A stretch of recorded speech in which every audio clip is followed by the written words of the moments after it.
Hello viewers, in this tutorial I'll show how to solve Facebook professional dashboard. Something went wrong, please try again problem. Let's see how to solve this problem.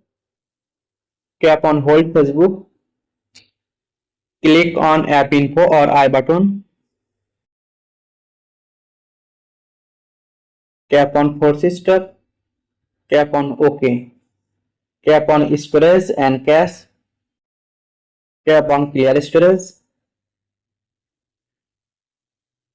tap on delete. Go to Play Store,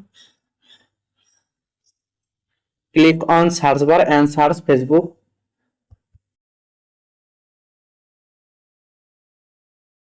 Update Facebook app.